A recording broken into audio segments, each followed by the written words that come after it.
Recording. It is 6 o'clock, 6:01, actually, on July 10th, 2018.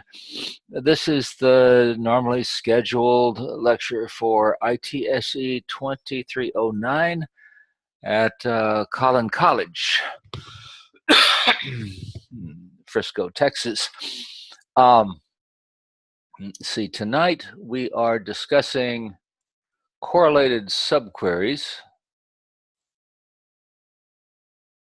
Or we're discussing subqueries. I'm going to review subqueries. And a subquery looks a bit like a subquery. The most common subquery happens where there's a query in the where clause. This is the most common case.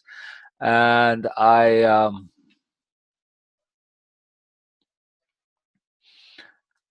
commonly used, and the place where I will always use a subquery, there's times when it will, and when I won't. Everything you want comes from one table. If everything you want comes from one table, it is just meat for a subquery.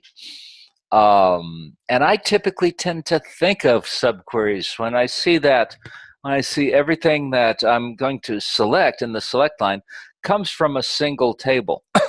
Now, it might be validated against other tables, but everything that I choose comes from a single table, then it probably would lend itself to a subquery if you are a person who thinks of subqueries. So in this case, this one is really a just subquery just jumps out at me. I want the highest invoice total for all vendors. So the highest, the vendor ID with the highest invoice total. And I might get duplicates here. So I could have 2 or 3 or 50 vendor IDs that all tied for the greatest, but it doesn't matter how many I have. I'm going to get them all. So I select the vendor ID from invoices. Now, the whole idea here is everything comes from invoices. This could work if I wanted the vendor ID and the vendor name, but it wouldn't be as clean. I would have to have a table join in this outer query. I might do that here in just a second. But if all I need is something that comes from the invoices table, oh, it's nice and easy. So select the vendor ID from invoices where the invoice total is in. Here we select the max. And so this will give me the 2. Well, in this case, I just know I have 2 because I put 2 in there. You will probably get 1. I can also easily get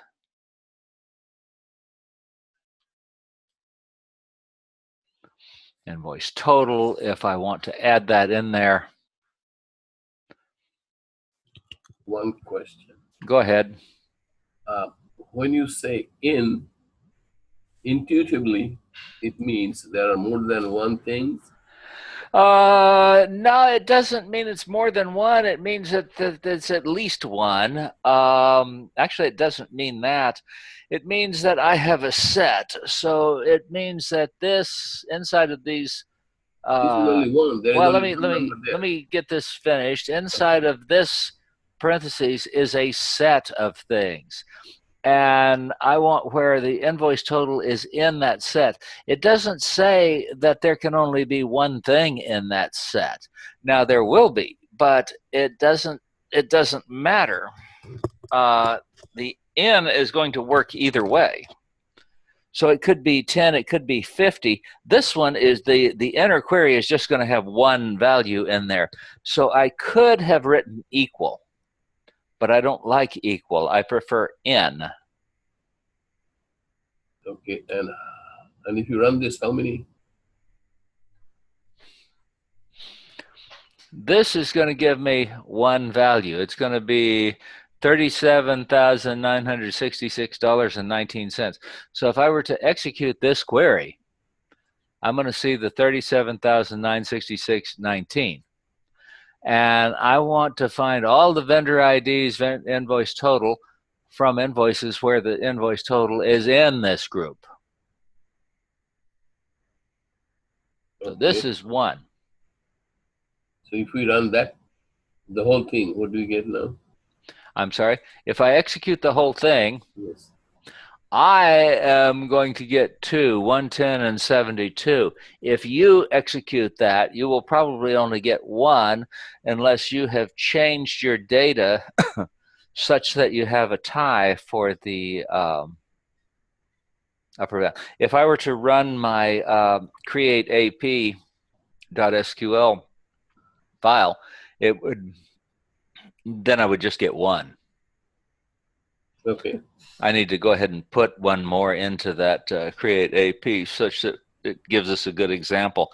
I could have 20. There's no upper bound, and that's the idea of this guy, using this guy for the to find the greatest. It can be kludged a little bit. If I were to change it a little bit, and I were to say this, select the average. Okay, now this one will find all of the vendor IDs and invoice totals such that it is exactly the average, but I don't have anybody that's the average. Okay. So instead of that, I'm going to say is greater than.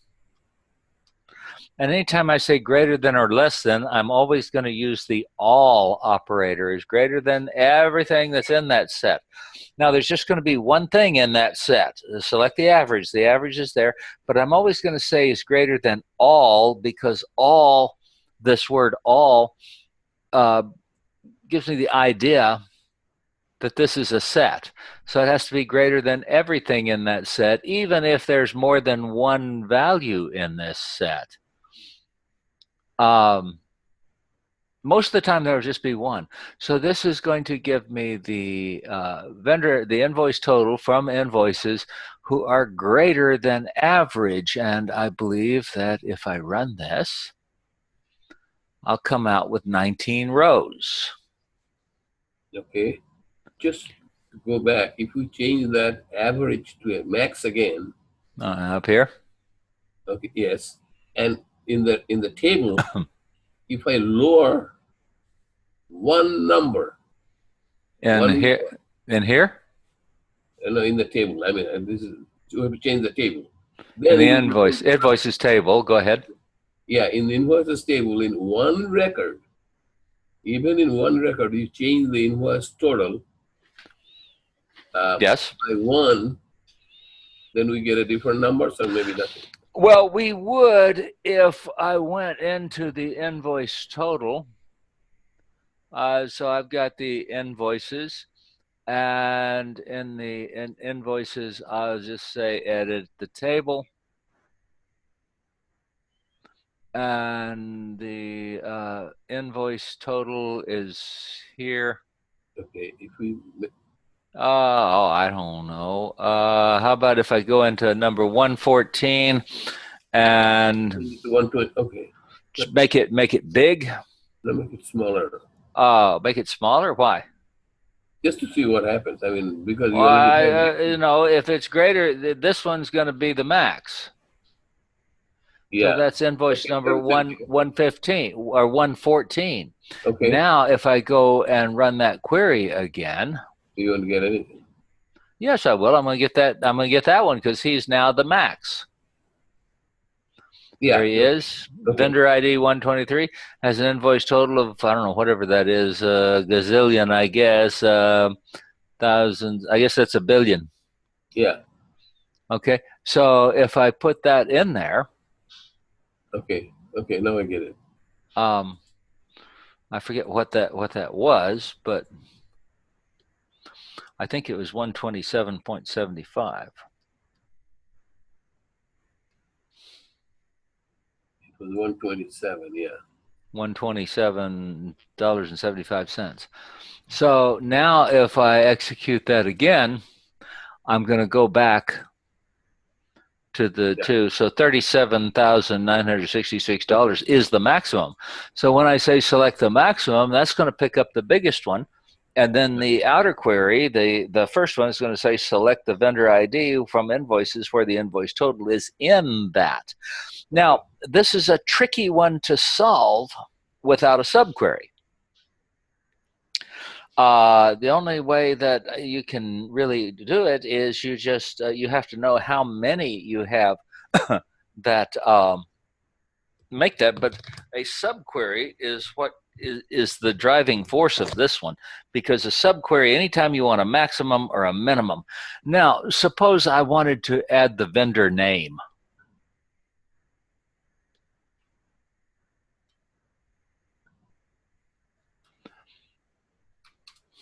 And as soon as I add vendor name, what's the problem here? Well, I don't have a vendor name in invoices. yeah.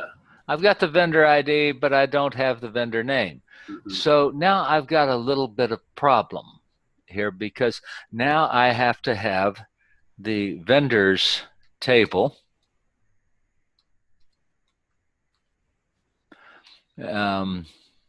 I usually put as V, just because I don't have to do that.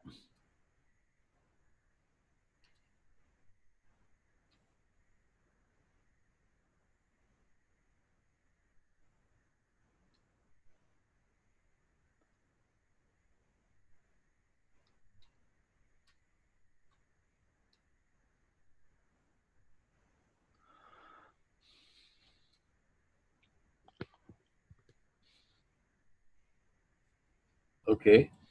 Now I have a inner join in this outer query.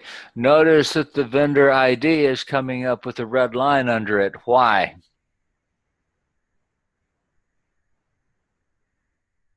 Vendor ID. You see the red line on line 3 up here, where I've got the right there. Vendor ID is being flagged as an error. Why is it being flagged? Trying to think. There's a reason. Some vendors, vendor ID. Well, the reason is you can find it right here. And then we will know. Vendor ID is in both tables. Doesn't know which one to choose. Oh, I see. Yeah. Okay. You either choose one or the other. It really doesn't matter. Okay. I will typically choose, when I do that, I will typically say V dot, I'll typically say the primary key. So the table of which it is the primary key will be the one from which I take it. It really doesn't matter. I could have said I dot vendor ID and I would have gotten exactly the same thing. No. If I execute this, I'm going to get exactly the same two records, but now I pick up their vendor name. Why? Because I added the vendors table to this outside query.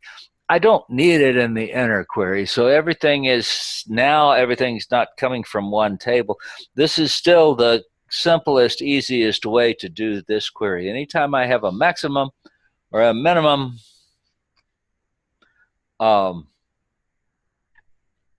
average, anything like that, maximum, minimum, average, a query is this.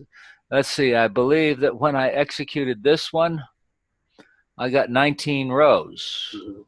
Can you see that 19 down there? Yeah. Okay. What if I changed it a little bit and made it less than? Okay. So select it where it's less than the average, and I execute that. Notice I get 94 rows. Mm-hmm. So I have 19 rows above the average, mm-hmm. and 94 rows that are below average. What's this telling me about my data? 13. Do what? 19 and plus 19, 94. 19 are above average, 94 are below average. What does this tell me? Tell me the sum of those two will be total number of records. Yeah, I agree with you, but my average doesn't fall in the middle. My average is falling much higher than the middle of There's a bigger number. Yeah.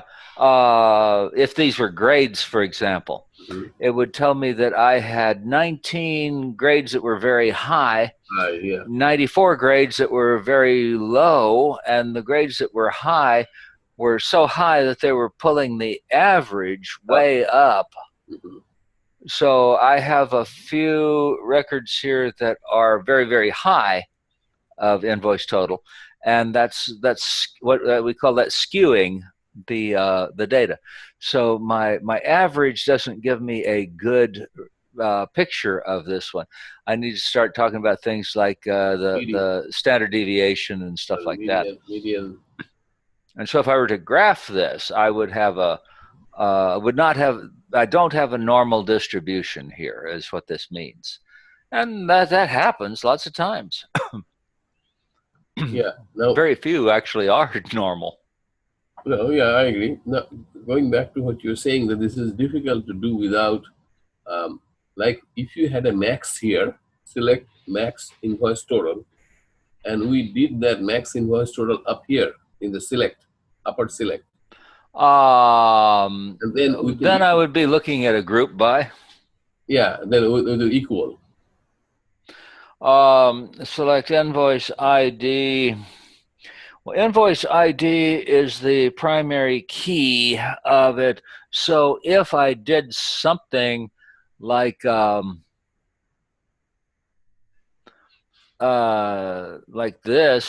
I think this is what you're getting at.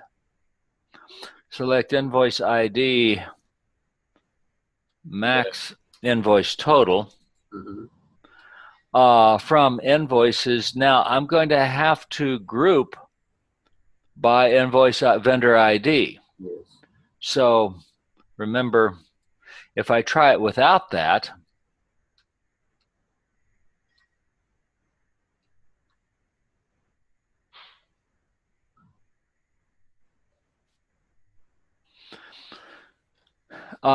if I try it without grouping by the vendor ID, I'm going to get an error message because it's not a group by. So as soon as I put the group by the vendor ID in there, what I'm going to get is each vendor ID and the max. So if I said order by,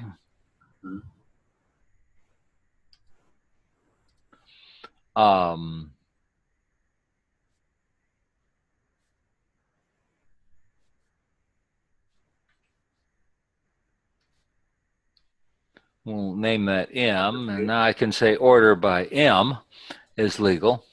So if I were to execute this, let's go DES, let's go descending. So as soon as I execute this, excuse me, notice what pops up right at the top of that. Yes, okay, I understand now. And this would be, so 72 and 110 pop out right at the top. And if I, if there's no other way to do it, then I'll have to revert to this one and then just go in and manually inspect it. The average, by the way, if I group by,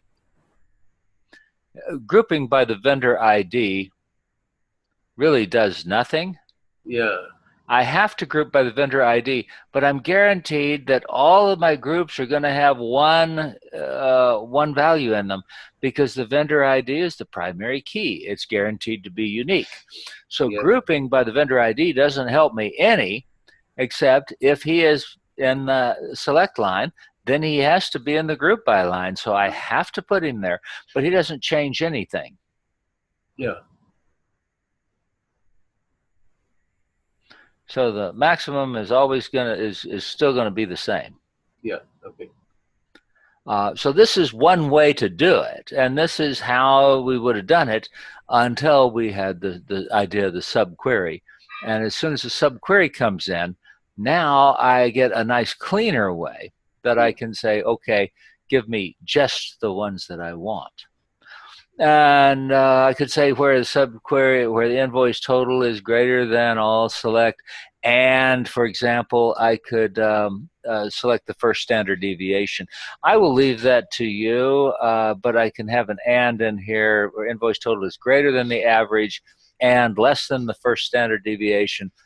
I'll let you figure out how to do the standard deviation. I don't want to get lost in that one right now this evening, okay? Okay. Goodness, where'd my time go?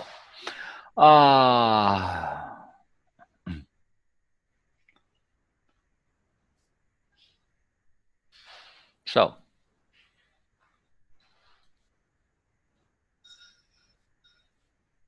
I talk about in versus equal, greater than versus greater than all. I do not like writing the equal sign in here, but let's go back to this. If I were to say equal right here, instead of using the in, this one would still work. Is equal as a keyword? Equal as the equal sign right there. Okay. If I were to execute this, it's still going to give me the two values. And the reason for that is that equal works when I'm comparing something and there is exactly one value in the output set. It will kludge the equal and let it work. It's not exactly correct. Why? Because the invoice total is a number. It is an amount of money. The select from where query is a set. The equal does not really apply where invoice total is equal to this set. Therefore, it is better to use either in for equal to or not in for not equal to. When you are working with greater than and less than, I want you to use the keyword all. So this again speaks to the idea that this is a number, this is a set, where this number is less than everything in this set. All is more logically correct.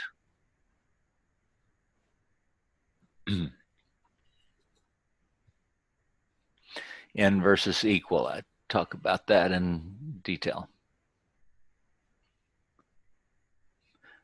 Okay, I skipped over correlated subqueries. I'm coming back to them. Okay, derived tables. We call it a derived table when the subquery appears in the from statement.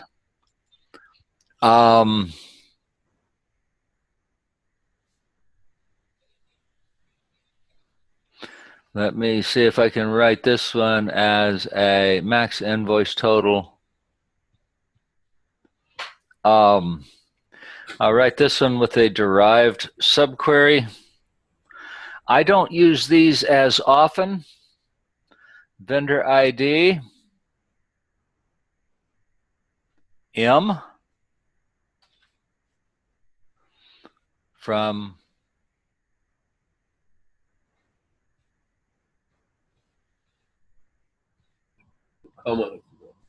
just a moment. Typically here.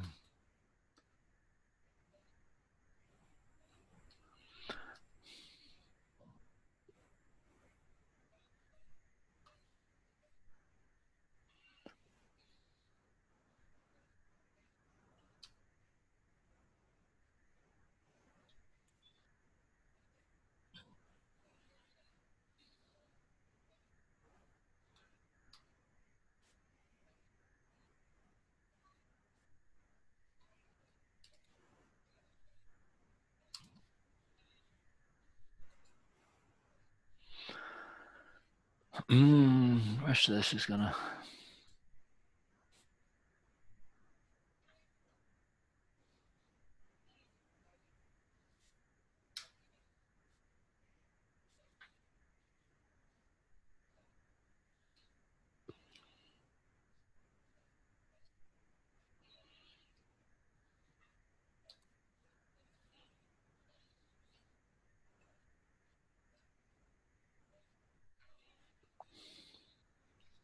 believe that'll get it.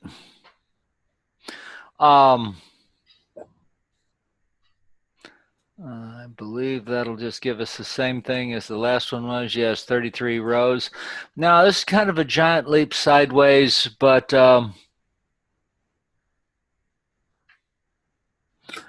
you can take a look at it.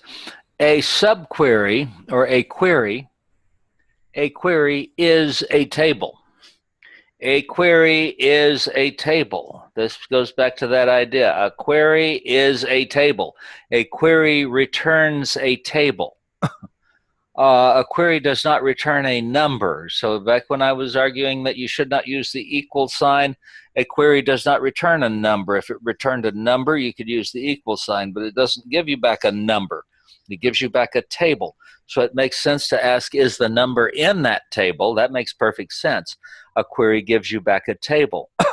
Since a query gives me back a table, it makes sense then that I can write a select statement, something like this, and I can select from a select statement because the select statement is a table. Am I making any sense at all? Yeah. Okay, if I do this, and I can do this, I don't do this very much. This is unusual, but I can do it. We're going to come to the way I will usually do it, but I have to give it a name. I have to give this this query that I'm using in the select statement. So I've got a query that's inside of another one. This query that I'm using in the from line must be given a name in the query. Okay. And anything that is in anything that I'm selecting in the subquery must be named. I can't have any unnamed column. For example, if I tried this, it's not going to work. Notice that I'm starting to get red lines already. I have to put if all I were doing was just selecting this, yeah, this would execute. Okay, that's fine. I get 33 rows there, so the inner query executes, no problem. But as soon as he goes in as a subquery, all of his anonymous columns have to have names. So I have to give this column a name. It is good practice to give it a name anyway, but it is required if this is part of a derived table. Okay. So a subquery can be defined in the where clause. A subquery can also be defined in the from clause. Okay. Now it kind of gets a little bit weird here. I'm going to say something else here, and I'm going to reach ahead just a little bit. I very seldom ever do this. Why? Well, it's a little odd, and people don't particularly see it. Now, how many of you, kind of a question for everybody, have you studied Access? Have you ever used Access? No. The database. Okay, in Access, when you create a query, you give it a name. When you create a query, you give it a name and you save it. So in Access, yes, queries are still SQL. SQL is still there. It runs kind of under the covers. But what you do when you say, okay, create a query, then you go to your little graphical user interface and you drive your mouse around and you put what you want in the query and you say save it and you give it a name. Now, another query can use that one, the one that you saved. So that can appear in the from line of another query. Well, that's all that's happening here. This query has just been saved and given a name. And now this outer query is selecting from it. So it's commonly done, and we're going to see that in SQL Server and in SQL in general, I can save this query and give it a name. And we're going to get to that. When do we get to that? Really quickly now. It's before the end of the semester. Let's put it that way. So select that. Questions on this idea. It's not done as much simply because what I typically do with them is I would save that inner query, the subquery, I would save it in the system and give it a name. And then I would say select from that name, and that name would appear to me as if it were a table. If you run the whole thing now, what will it produce? Oh, it'll run just fine now. It'll essentially do this. So I'm going to get the same thing. If I run the outer query, I'm going to get the same thing as if I ran the inner table. I can put a where on the outer table, or an order by, or anything. But if I run the outer query, I'm going to get 33 rows, just as I would get if I ran the inner table. Outer table, if I want to do it, think of it as I've got the vendor ID. I have to have the vendor ID in this table, but I don't have to have it in the outer table. And when you typically use this, this way of doing things, is I want to protect that vendor ID. So maybe it is social security number, let's say. Vendor ID is really a social security number. And I want the maximum tax dollars grouped by social security number. But I don't want to expose everybody's social security number to the output of the query. So when I do this, and I just say select M, but I don't select the vendor ID, this classified information, now I'm only going to see the 33 rows that contain the invoice totals, but now I do not, in the outer query, the classified information, pretending it's classified, is not available to the user. Okay. Okay. And that's the typical use for this query. It's used to, when I have to have the vendor ID in the query, but I don't want it in the query. I don't want to select the vendor ID. I don't want to output the vendor ID. Using the derived table idea will protect that information. So here's the idea of the derived table, and now the fun begins. Boom, boom, boom, boom.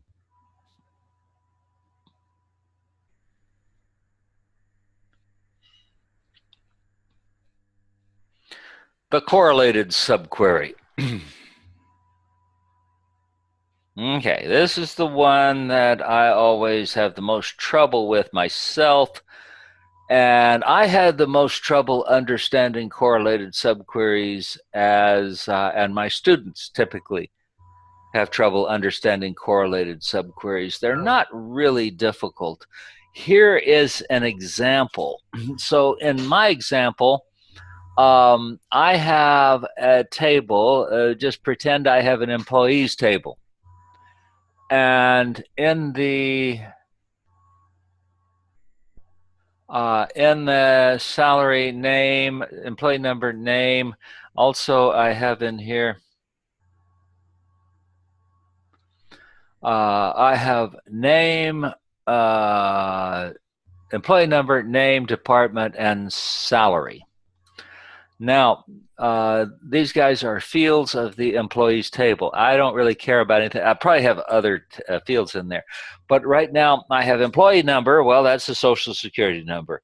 The name, John, Joe, Bill, Sally, Bob. Department, that would be like R&D, production, research, all that stuff.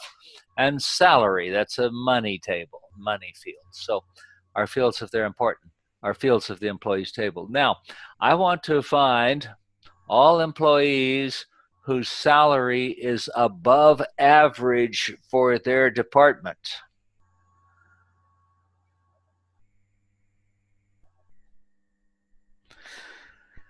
Probably would say greater than or equal to, because what if a department just had one employee? Well, he can't be above average for himself. So I would probably say greater than or equal to is, so I would probably say at or above. So I'm guaranteed to get one employee. So if you're the only person in your department, then your salary will be average. If there are two people in your department, one of you, well, I guess you could both be, I guess you could tie, because you could both have the same salary. In that case, you're both tied for it. Okay. So look at it. The objective, find all employees whose salary is at or above average for their department. Now, if you were doing this by hand, how would you do it? Well, you'd go get all the data, and then you would group them by, or you would sort them by department. And then you would go calculate the average for that department. And then you would go into each department and figure out the split on it, and you'd like draw a line right where that was. Just so if the average was $500, you draw a line there. Everybody above it is in the output. Everybody below it is not. Does that make sense? Yeah, that average will be by department. By department. That's the point. Okay, let's look at how this query would look like. Now, assuming that employee number, name, department, salary are fields of this table called employees. All right, let's take a peek at it here. Okay, now here's what makes it the correlated subquery. Notice I want employee number and name, maybe salary, I don't know, I just didn't put it there. From employees, as I name this one EMP outside. So I have to rename the table. Notice that I have the employees table in the outer query. Now let's drop down here and look at the inner query. Notice that I also have the inner query. In the inner query, I have the employees table, and here the employees table has a different name. So, excuse me, I know the same table by two different names.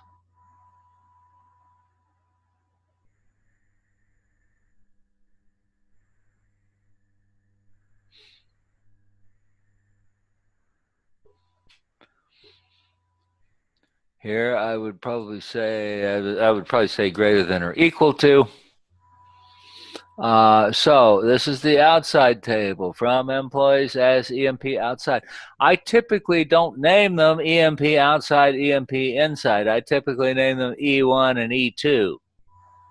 But that's your business right here. I'm naming them outside and inside because I want to show the difference between the two names. So E1 and E2 would be fine.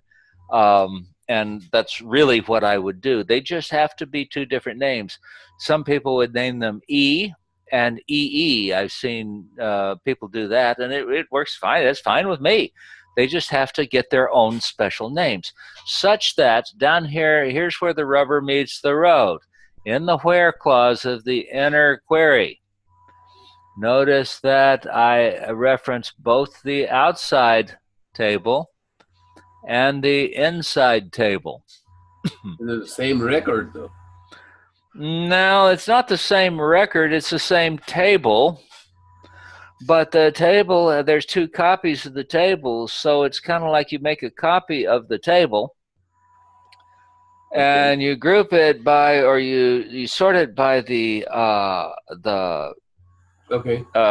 department, right? And now you go back in to it after you've sorted it by department. You go back in with this record in your hand, and you find the group that you want to be in, and now you're comparing that record to the average, and you say, is it above, greater than or equal to it, or is it down below it? So I have to know that table by two different names. The one of them is they are the same data, but on one of them I'm talking about the data that have been sorted by salary. The other one is the table where I have one of the records in my hand and I'm comparing it against that average in that sorted field. Okay. In this setting, in this query, is one part runs before the other? Yes, actually, the inner query runs. Well, no, they. Yeah, therein lies the rub.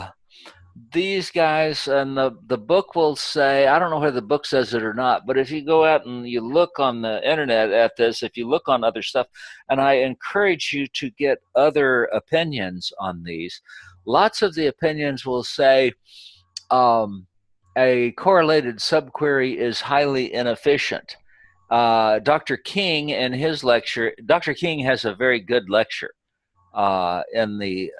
so if you were to go, if you want a good, actually a better lecture on this one, under correlated subqueries, I highly recommend Dr. King's lecture here. He is a cohort of mine, a coworker of mine, and we taught together. He has a very good lecture, and each of us have our own thing that we do. I disagree with him some places. I disagree with some of the things he does. For example, notice that he just says join. If you're in my class, you have to say inner join. But don't worry about it. Just go listen to him about the correlated subqueries, and he has a very good lecture here on it. Some people will say that it is inefficient because this inner query has to be run for each record of the outer query. So what you have here is essentially a nested loop. Is a nested loop inefficient? Inefficient compared to what? Compared to not doing it at all, I guess. But if this is what you have to do, then you're going to have that nested loop. I'm trying to think if I'm sorting data. So I have an array. I'm sorting the array. There is no way to do that without having a nested loop. And so I'm sorting the array. And the other thing that I have to have in it, well, I have to what we call a state. Let's just, I'm playing a little fast and loose with sorting, but I have no other option than a nested loop. And I'm not exactly being true, because if I have two people named Smith, do I care if they end up sorted in the same order they were in the original? Then I can make it faster. But if I'm just trying to sort and I want to keep those order of relative duplicates, I have no option other than a nested loop. And so you say that's inefficient. That's terrible. You've got this loop that's running inside, and for each loop of the outside, the inside has to run 10 times or whatever. And then the outer loop increments. Then the inner loop runs 10 times. Then the outer loop increments. Is that inefficient? Well, I suppose it is. But if that's the only choice you've got, it's not. Yeah. And so that's kind of my point with the correlated subquery. If you don't have any choice, it's not inefficient. Let's look at an example from our database. Here, I want to find, let's find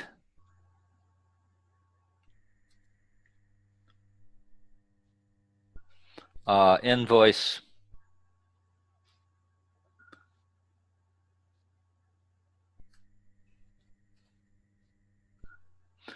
total greater than average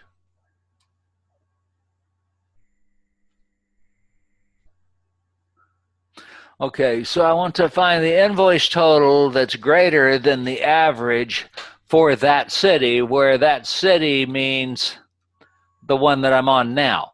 So the invoice total that is greater than the average. So I'm only interested in Dallas. So I want so if your vendor city is Dallas, then I want to know, are you greater than, less than, equal to the average for Dallas? If your vendor city is El Paso, I'm only interested in, are you greater than, less than, equal to the average for El Paso? This is going to be a correlated subquery. Now take a peek here, vendor city. I'm going to have vendor city in it. If I have vendor city and invoice total, guess what I got to have? I got to have a table join. Why? Not because it's a subquery, but I got to have a table join because I'm looking at the vendor city and the invoice total. They're two different tables. Two different tables. I got to have a table join.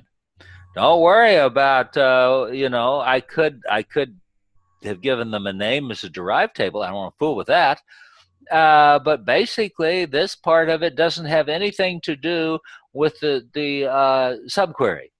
I got two different tables. I got to have a table join. Okay, here's where the rubber meets the road. Now, invoices as I, where I dot invoice total is greater than all.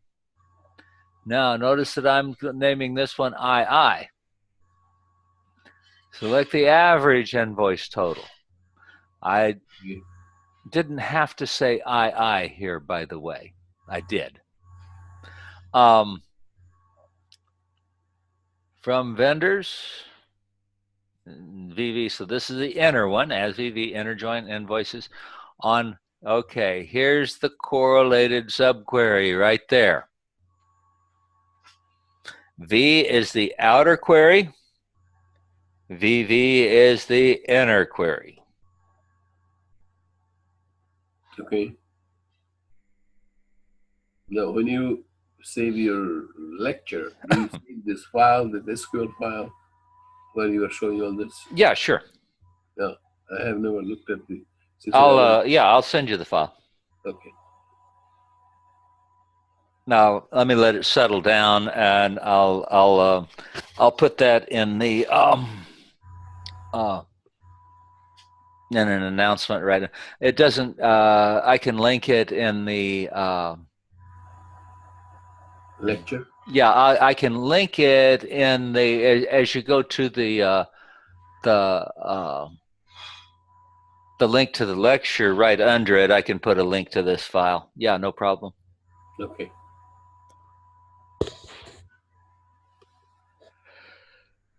Ooh. My cat woke me up at 4 o'clock this morning.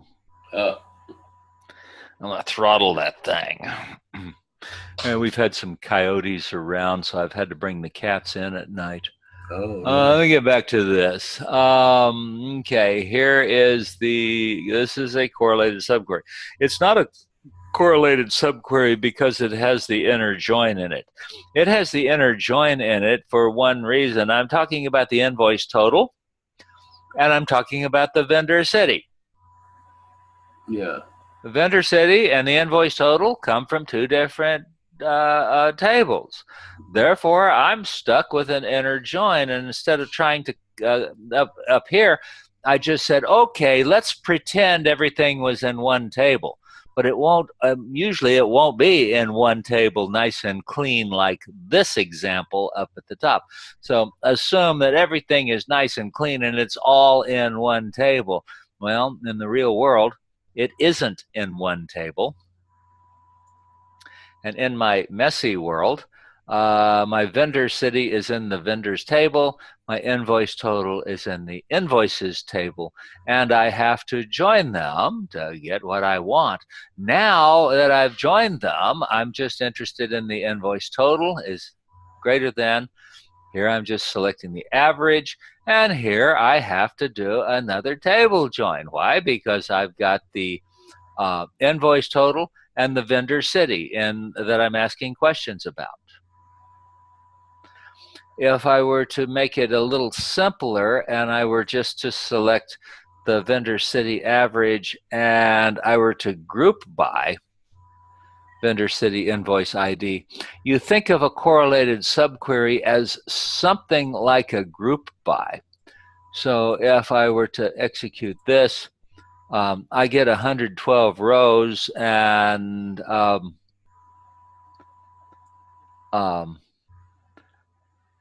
let's see, if I group by invoice ID is a primary key. So if I group by the invoice ID, I'm going to get every row is going to have a different invoice ID. So each one of these rows are going to be exactly one output. So I get 112 rows there. And this one up here, when I execute this, I get 19 rows because I'm paring it down some. I'm not looking at all of them.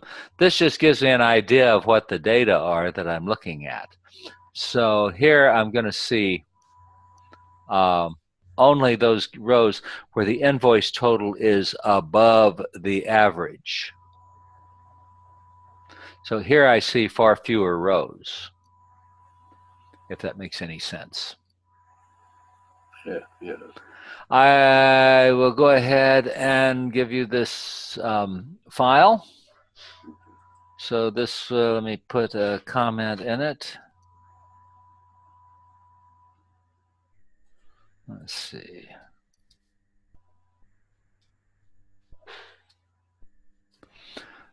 Today is 7/10/2018.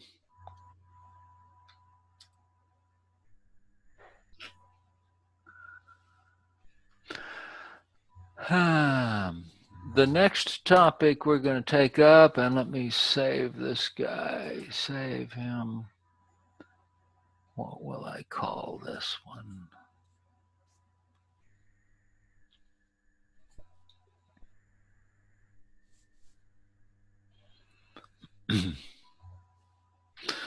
Name it 7/10 demo, and I will link it to your to the lecture. So as you go to the lecture, right under the lecture, you'll find a link there that will take you to this file. Okay.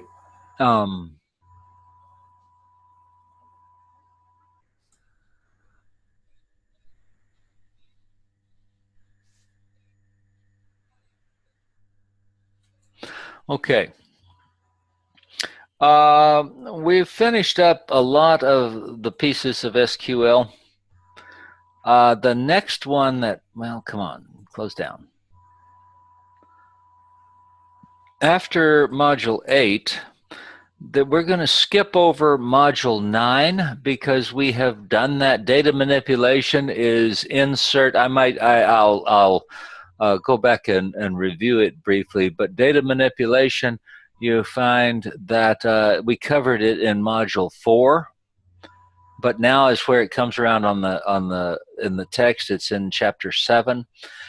Chapter 8 is where we're going to get into things like what is an integer, what is a floating point, how are characters stored, and comparing them, converting data. So I highly recommend that you read Chapter 8. Chapter 8. It is an important chapter. We're going to do a quick drive-by on Chapter 7. Chapter 8, then Chapter 9, we're going to do functions, which the big kahuna here is Chapter 8, Module 10, and then we're going to have Test 2.